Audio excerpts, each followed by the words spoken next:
Welcome to the Thrive Today podcast. I'm your media host for Thrive Today, Natalie Bourne, and I'm also the founder of Innovation Meets Leadership. Well, guys, our primary focus at Thrive Today is to take your 9 to 5 and connect it to the authority of God's Word. So we're so excited today to be talking to one of the writers in our premiere edition of Thrive Today, Dr. Robert Watkins. He is a heart-centered financier, and he is completely focused on his God-given mission to educate, empower, and equip the people of God to build empires that transfer wealth through generations. For the past 2 decades, his money management prowess has actually taken him into an arena where he's able to help people of a very diverse clientele who have been frustrated with making money to become millionaires. So let me tell you, I'm excited to have this conversation today. Welcome to the podcast, Dr. Robert. Thank you so much, Natalie, for having me. This is a joy. And thank you. You're doing such an awesome work for the kingdom of God and keeping people focused during these uncertain times. And your voice is certainly needed. Thank you for all of your service. Thank you so much. That's so kind of you to say. When I read your article, I just thought, you know what, we need more content like this. And so I'm excited that you are joining us on the Thrive Today platform and we're talking about this. I just wanted to jump right in for our listeners and just ask them, because you talk about something a lot. You talk about the difference between an entrepreneurial mindset and an employee mindset. And I just want to kick off. I want to hit us, hard, make us think immediately. Tell us what that is. What does that mean? Yeah, well, I wrote a book several years ago called Never Chase a Paycheck Again. It was a runaway bestseller. And because people are just tired of what I call a 9 to 5 mindset. And by that, I mean, it's okay to start off. The Bible talks a lot about despise not small beginnings. You have to start somewhere. Right after college, my first job, I was making $22,000 a year and was happy for it. But as God began to mature me and give me more responsibility, I needed a life of freedom. And so I started off one way, but you should not stay there. Bible talks a lot about how to go from glory to glory to glory, how to go from one level to the next level. And the next level, I just believe professionally and financially, the goal has to be not getting a job, but it has to be freedom. And that is what everybody wants. And it starts with a mindset, and a mindset of helping, serving, and empowering people. And that's what I mean by the entrepreneurial mindset. But here's the danger in that.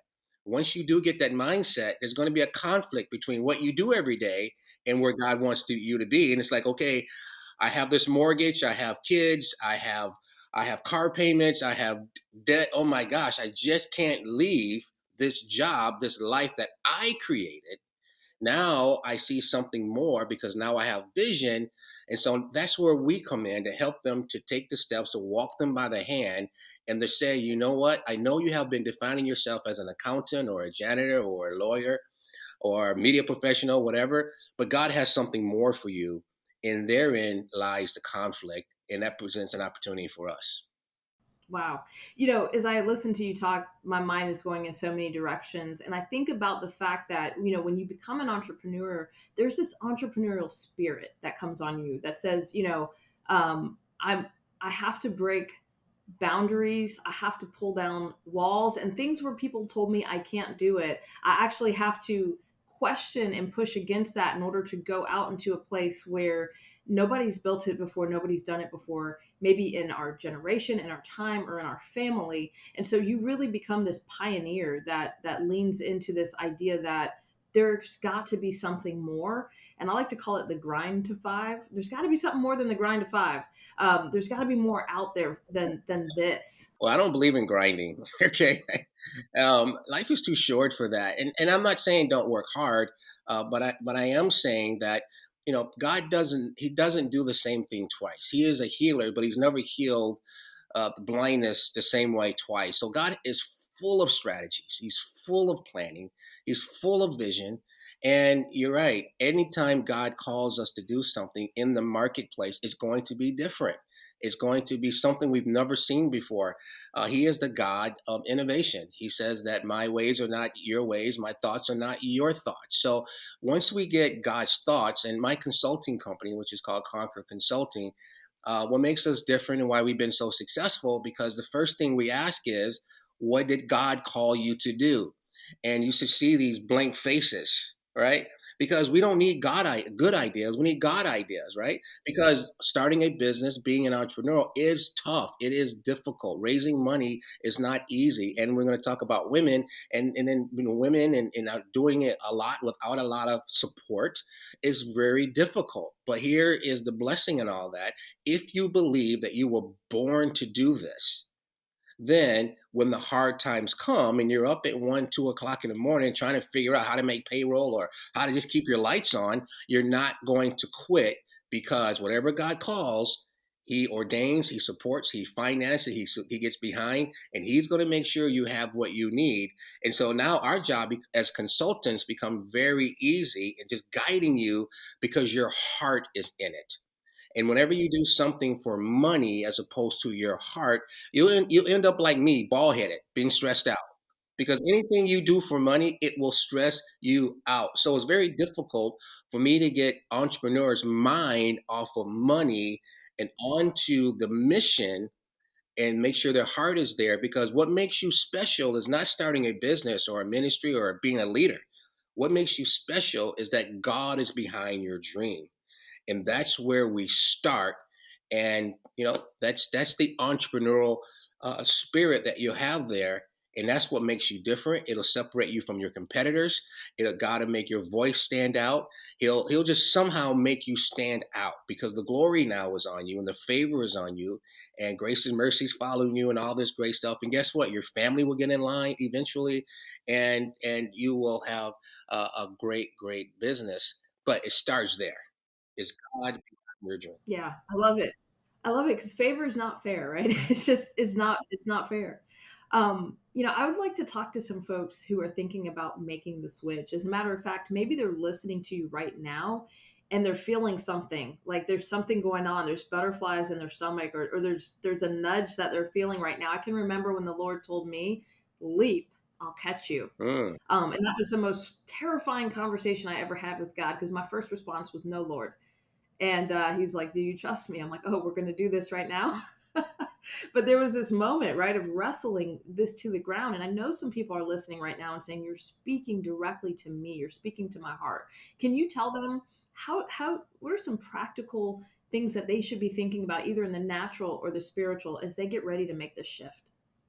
sure. And I'll give you the spiritual, and definitely I'll give you some practical, useful, some tips. Well, first of all, there's more than 2,350 verses in the Bible on how to handle money, how to buy real estate, how to start a business, how to leave it for the next generation, how to make sure you never run out of money.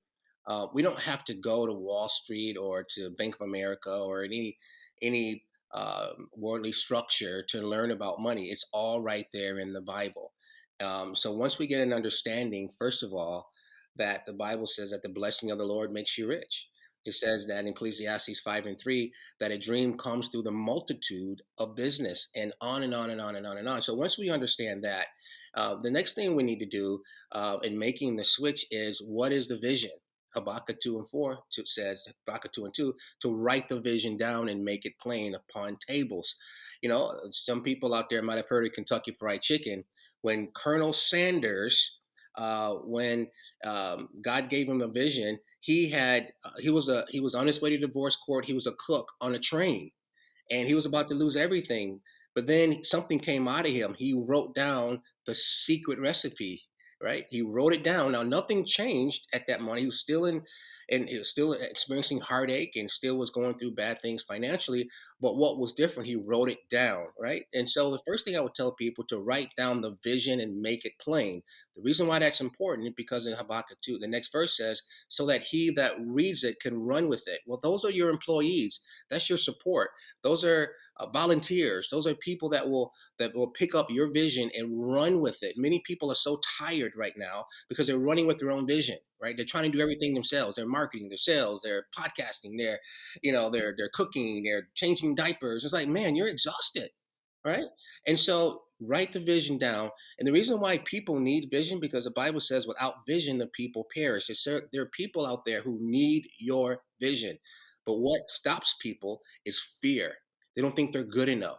They're insecure. So they don't write it down. They define themselves as, well, I'm always going to be broke. I'm always going to be poor. I'm always going to be living month to month. And so with that kind of thinking is the reason why you won't write it down. So first of all, write the vision down. And then secondly, how much money do you need?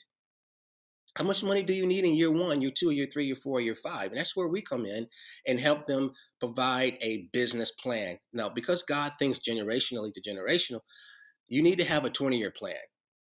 And why is a 20-year plan important? Because big corporations get big money because they all have 20-year plans. A good friend of mine by the name of Peter J. Daniels, who was the wealthiest guy in Australia, he told me this years and years and years ago. He said, Watkins, you're never going to be a multimillionaire. I said, why? He said, because you don't even know how much money you're going to make in 2 months.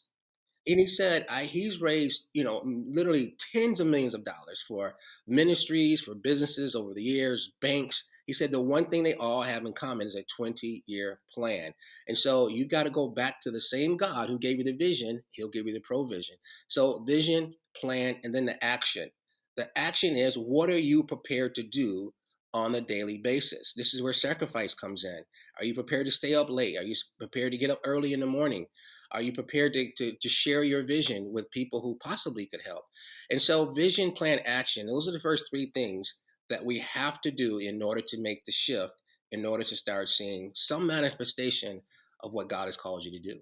Wow. What I love about what you just said is there are some things that we have to do in the natural, and then there are things that happen in the spiritual. And those don't happen in silos. They're not separate. It's as you're planning and as you're laying out those things and as you're talking to God, he's going to start to give you downloads on what numbers you should even be putting on there in the first place. And ultimately, he's the one that provides and downloads that vision to us, and then our job, as you said, is to write it down and to start to plan for that vision that he's given us. And that to me inspires me. It gets me really excited. I know our listeners are probably jumping out of their seats right now because I am. And it's just, to me, it's lighting a fire under us and pointing in the direction that we want to go. And I think what also helps with that is then you know what to say no to when counterfeits come into the picture and say, well, let's do this. And you can look back at your vision and said, no, this is the direction I'm called to go in. Yeah. Well, you're really talking about distractions. And, the number one reason why people fail in the middle of the desert is because they lose focus. It's not because they didn't have vision. It's not because they're not smart. My life, I was born as an orphan. I never met my birth mother and my birth father before. And so I am living proof it doesn't matter where you start, it matters where you end up. And so the journey is so important. And then you have to prepare for the journey. So prepare for the shift, right? So if you're going to, if you're working a 9 to 5 job right now and you want this freedom that we're talking about, then you have to prepare for the journey, right? And there's something that I call the quiet years of leadership. That's when nobody's calling you to be on their podcast. Nobody's calling you to speak at their church or in a big business conferences. Nobody is going to your Instagram page or your Facebook page. You're not getting 1,000 likes. It's the quiet years of leadership. It's where your character is built. And so I just want to encourage people that are out there that say, you know what, I'm not bringing in hundreds of thousands of dollars or millions of dollars. And I'm saying, good for you. That means you have some time to work on your character because money can corrupt. And so if you have a corrupt character now, when you get money, you'll probably end up in jail or end up in a place you don't want to be. So if you have so there are certain things that God had to deal with my heart to get out of my heart to prepare me for when money did come. I would not allow it to overcome me and change me into something that God didn't want me to be. So the quiet years of ministry is where God prepares you.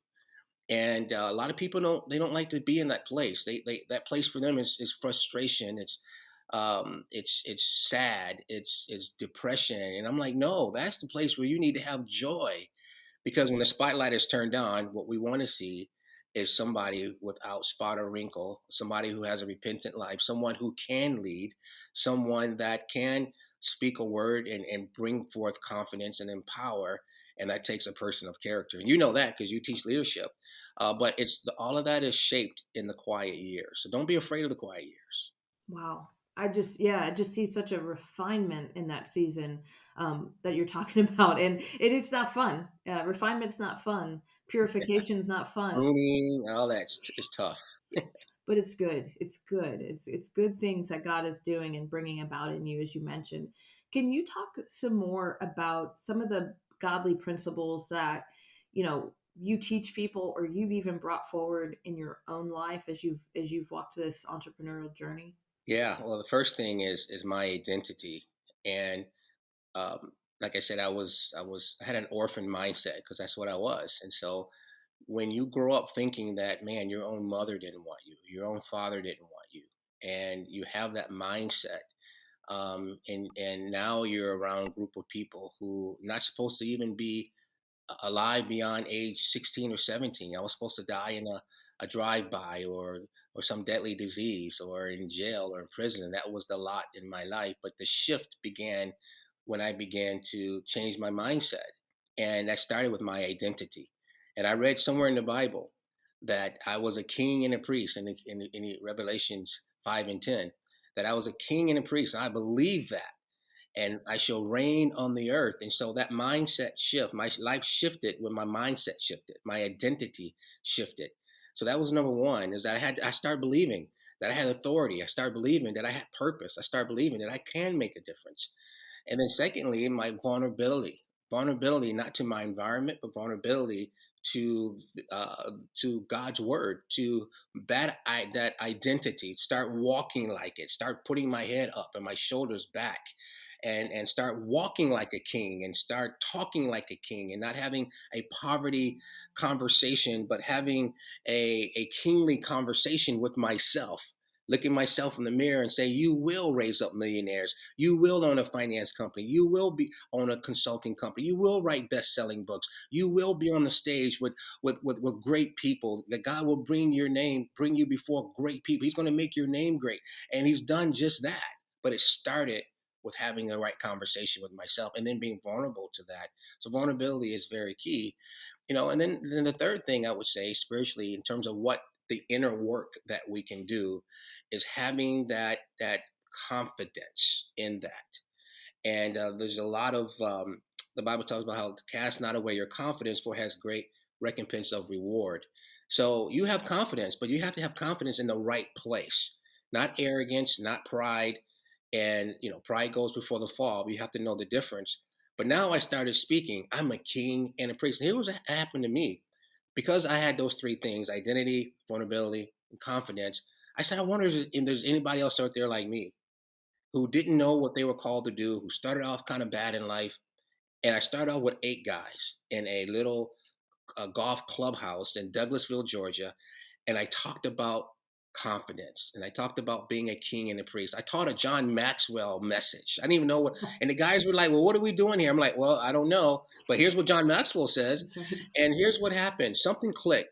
It was called Kings and Priests, the marketplace people, and the priests, the pastors. Well, there was a pastor that was there who had just built a church, but he ran out of money. It was like $60,000 for pews. He didn't have any people, anywhere to people to sit. Well, there was a business guy that was there who stood up and said, you know what? I'll take care of that. I'm a king and a priest. You're a king and a priest. The guy wrote the pastor a check for $60,000. And that's what I saw, the miracle in the marketplace. And here's what the Lord said. He said the kings should have the financial resources to excel the priestly ministry, and the priest should have the message to excel the king's business. But when the marketplace and the ministry, the king and priest come together, we eliminate lack both in the marketplace and the ministry. And I tell you, Natalie, my last national conference, Bishop G.D. Jakes was one of my speakers there, and we had over 9,000 people at the Georgia International Convention Center. And it started off with a little orphan boy who had a vision, who was not afraid to say who he was. And the rest has been history from there. My God, as I listen to you talk, I am so inspired by how where God's taken you. And I think that if there's anybody listening to this right now that's saying, I'm not qualified, I'm not called because of, and then they list their lack of qualifications from their past and what's happened or what hasn't happened in their life.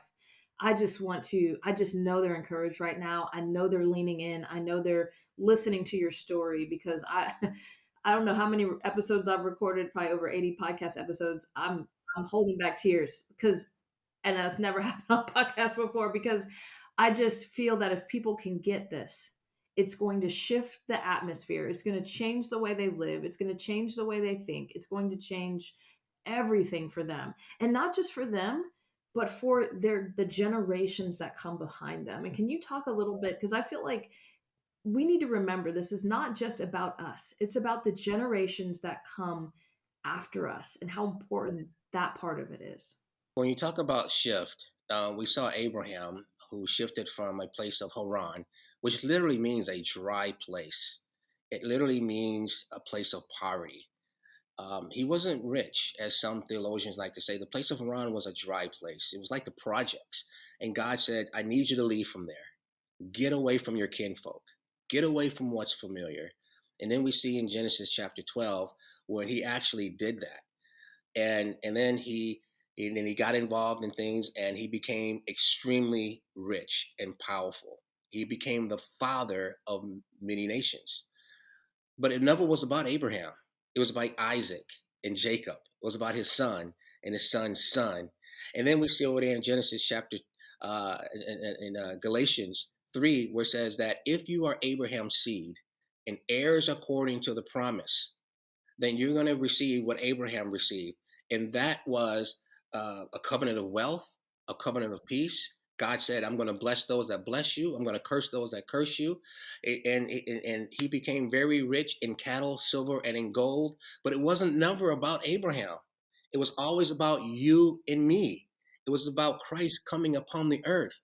And so if we as entrepreneurs, if we as those that are called to the marketplace will take on that same mentality, that is not about you, that is not about your fear or your insecurity. It's not about your divorce.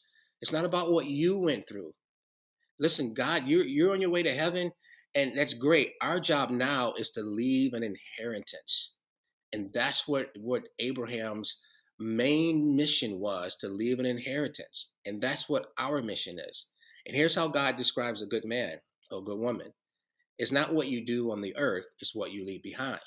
He said a good man leaves an inheritance for his children's children. So as entrepreneurs, that's what we should be mindful of. That's why I say the most valuable thing is not the money or the status. The most valuable thing in your life is that 20-year plan, because that is what you leave behind.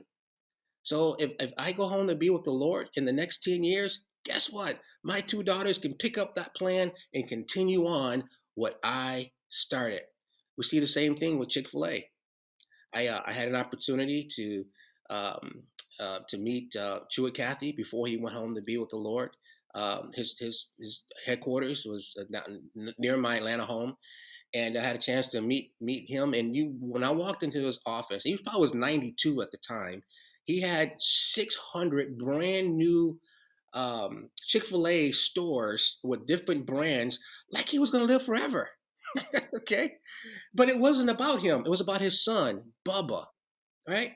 And it was about his sons, and they are now picking up the mantle. Why? Because wealth grows from generation to generation. Profits grow from generation to generation. It should be, if you look at all of the great Fortune 500 companies that are still here, they grow from generation to generation. But it was never about Chua Cathy. Most people don't even know Chua Cathy's name, but they know Chick-fil-A. And that is what he left behind. And that is something small. He became a billionaire from a chicken sandwich. Think about that. Only thing he wanted to do back in the 50s. And here's the thing, he didn't start until he was 55 years old. Only thing he wanted to do was take care of his wife and his two sons. That was his vision, with a chicken sandwich. And God exploded it around the world. Just reminds me of what he said, that God confounds the wise with simple things. So this mindset, this life that you're talking about is possible. Wow. Well, you know what I envision is I envision the difference between a sprinter running a 100 and sprinters handing off batons. And it's literally it's more than just what you do for yourself. It's more than how you ran the race. It's how you ran the race in a way that you could pass it to the next generation. And so there are just some really powerful and poignant things that you said there that I think are important for us to think about. What encouragement, as we kind of close out this segment, what encouragement would you just infuse into the women that are listening to the Thrive Today podcast? How would you spur them forward in this moment? Well, women have been oppressed for so long. Their voice, we see what's happening in Afghanistan and throughout the Middle East. And we can't even really judge what's happening with the Afghan women because we have our own issues for those that are listening here in America in terms of not supporting our women. Sometimes women are treated as afterthoughts. They're treated as less than in many cases. But throughout history, without women, men would be, we would be probably extinct by now without women. So God has always spoken to women. I remember when Jesus came back, the first people that Jesus revealed himself to outside the tomb was two women. And they're the ones that spread the gospel. So there are a lot of women right now, and the reason why I focus a lot on women in business because a lot of women are suffering in silence. And but despite all of that, women are growing businesses and being more profitable at the rate at 5 times greater than their male counterparts. I have two daughters. One just graduated from an Ivy League school, and the other one is just a freshman at Georgia Tech University in Atlanta. Two women. Now they are, I call them women. Wow. They and so the question is, who are they going to marry? Because there are more women, girls on college campuses now. There are more women that are starting businesses now than men because women are like, Tiger, you guys pounce. We're like, oh, maybe I will do it. I don't have the money. Oh my gosh, what is my wife going to say? Oh my gosh, I can't do this risk. Women like, let's go for it. Let's do it. What are you waiting on, Frank? Right? And so there's an attitude and a good attitude. There's a spirit that has always been with women, an entrepreneurial spirit of we can do this. I'm not gonna let my family die. Whatever we have to do, we have to do. And we're kind of like elephants, just waiting around. And so I would just encourage women out there that you have a vision. Don't wait on anybody. You're going to hear no. The bank's going to say no. Your family's going to not understand. Your children may not understand. I'll leave you with this one story. There's a lady by the name of Roberta. She was 74 years old when she first came into my boardroom, and she had a vision of starting a bed and breakfast. Her two sons told her, three sons, Mom, go sit down someplace. You're too old. She retired as a janitor at a local elementary school. But she had this vision of a bed and breakfast. She was a 74-year-old black woman, full of wrinkles. You can see all the stress. Her two husbands had died. Long story short, she didn't have any money, no credit. And we told her, she said, listen, if you will go out and find the facility, we'll help you. Well, most people stop right there. We never hear from them again. That's just too much. She came back 3 months later. She said, Dr. Watkins, I found the facilities. And I had my marketing and salespeople in the room. And we said, really? No, it was $589,000. She didn't have any money. We said, well, you don't have any credit, so we really can't help you. But we gave her a plan to help raise her credit. She got it up to a 750. She came back literally 3 months later. So now we're 6 months into this thing. The property's still in the market. We were able to get her $200,000. She used that money as a down payment. She bought the facility. And guess what? The three sons who told her to go sit down someplace now work for her full time. She's a leader in her community. She's a part of the local school board. She's one of the entrepreneurial leaders in her city, Sonoya Bed and Breakfast, and she loves getting up in the morning and serving. And guess what? Her market is pastors and their wives. And we said, well, why do you want to serve pastors? She said, because I want pastors to stop getting divorces, and if they come here, they'll have a romantic experience. And so here's a woman who society counted out, but now she's providing jobs. I love that story, because it also tells you it doesn't matter what age you are, you can change your circumstance at any time. Dr. Yes, Watkins, how can people find you? What information would you like them to? Do you have books out there or things that they can access as far as resources go? absolutely. I have a book called Never Chase a Paycheck Again. And matter of fact, I have a course. I used to teach business at Emory University. So they go to neverchaseapaycheckagain.com.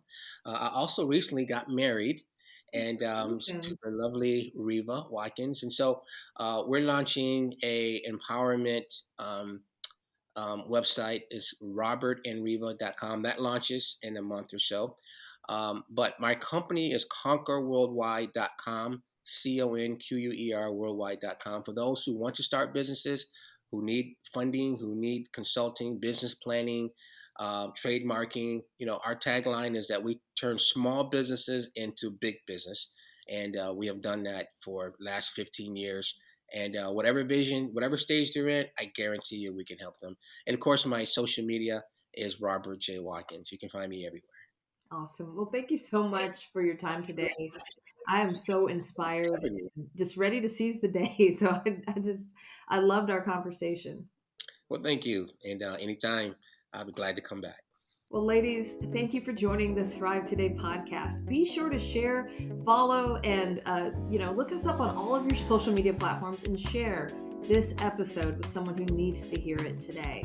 If you haven't taken the time to join a community of like-minded women, what are you waiting for? Head over to thrivetoday.com and find out more about what we do to provide leadership, community, and strength. We'll see you next time.